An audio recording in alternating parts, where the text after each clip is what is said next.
જય શ્રી કૃષ્ણ મિત્રો. તો આજની આપણી કથા છે એક શહેરી શાહુકારની, જેમની ભક્તિએ ભગવાન શિવને પણ પધારવા મજબૂર કરી દીધા. શું થાય છે જ્યારે ભક્તિ અને શ્રદ્ધા સાથ આપે છે? શું શિવજી સ્વયં કથા સાંભળવા માત્રથી પ્રગટ થાય છે? ચાલો તો સાંભળીએ શ્રાવણીય સોમવારની આ ચમત્કારિક અને ભાવસભર વાર્તા. એક વખતની વાત છે. એક શહેરમાં એક શ્રીમંત શાહુકાર પોતાની પત્ની સાથે રહેતો હતો. ઘરમાં ધન દોલત, ઐશ્વર્ય અને તમામ સુખ સુવિધાઓ હોવા છતાં દંપતી એક દુઃખમાં જીવી રહ્યા હતા. તેમને સંતાન સુખ ન હતું.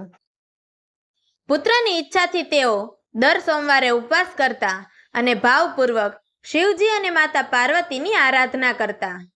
શિવલિંગ પર દૂધ ચડાવવું, બીલીપત્ર અર્પણ કરવું અને શિવ મંત્રનો જાપ કરવો એમના નિયમિત કાર્યો બની ગયા. માતા પાર્વતી તેમના ભક્તિભાવથી પ્રસન્ન થયા અને ભગવાન શિવને કહ્યું કે શાહુકારની ઈચ્છા પૂરી કરવી જોઈએ. ભગવાન શિવે ઉત્તર આપ્યો કે દરેક જીવને પોતાના કર્મોનું પરિણામ મળવું જોઈએ. તેમ છતાં પાર્વતીજીના સતત આગ્રહને કારણે શિવજીએ શાહુકારને પુત્ર પ્રાપ્તિનો આશીર્વાદ આપ્યો, પણ તેમણે ચેતવણી આપી કે બાળક માત્ર 12 વર્ષ સુધી જ જીવશે. શાહુકારે આ વાત સાંભળી શાંત મનથી શિવ ભક્તિ ચાલુ રાખી. થોડાક સમય પછી તેમને ત્યાં પુત્રનો જન્મ થયો. બાળક પ્રેમાળ, બુદ્ધિશાળી અને સૌમ્ય હતો. વિધિ અનુસાર જ્યારે તે બાળક 11 વર્ષનો થયો ત્યારે શાહુકારે તેને કાશી ભણવા મોકલવાનું નક્કી કર્યું. શાહુકારે તેના મામાની સાથે કાશી ભણવા મોકલ્યો. તેમણે માર્ગમાં યજ્ઞો કરાવવા અને બ્રાહ્મણોને ભોજન તથા દક્ષિણા આપવા કહ્યું. મામા અને ભાણેજ યાત્રા પર નીકળ્યા.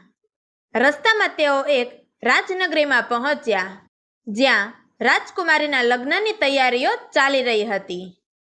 જે યુવરાજ સાથે તેના લગ્ન થવાના હતા તે એક આંખથી અંધ હતો, પણ આ વાત છુપાવી રાખવામાં આવી હતી.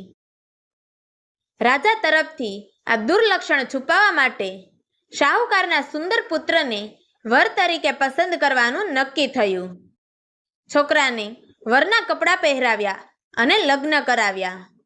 પરંતુ છોકરો સાહસિક અને સત્યનિષ્ઠ હતો.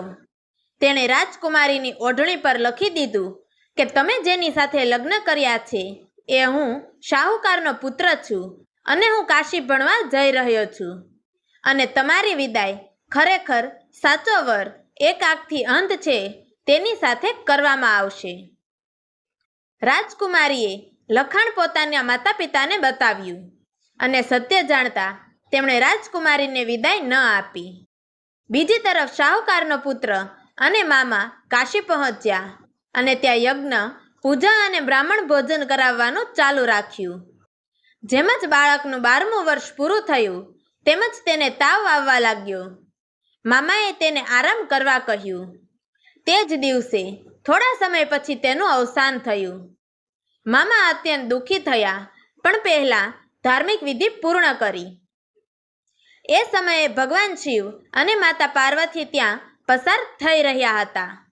માતા પાર્વતીએ કહ્યું કે આ રડવાનો અવાજ સહન થતો નથી. મહાદેવે નજીક જઈ બાળકના મૃતદેહને જોયો અને કહ્યું કે આ તો તે જ શાહુકારનો પુત્ર છે જેમને મેં વરદાન આપ્યું હતું. હવે તેનું આયુષ્ય પૂર્ણ થઈ ગયું છે. પરંતુ માતા પાર્વતીએ કૃપા બતાવી અને વિનંતી કરી કે આ બાળકને ફરીથી જીવન આપો, નહીતર તેના માતા પિતા શોકમાં તૂટી પડશે. શિવજીએ પુનઃ જીવનનું વરદાન આપ્યું અને બાળક જીવતો થયો.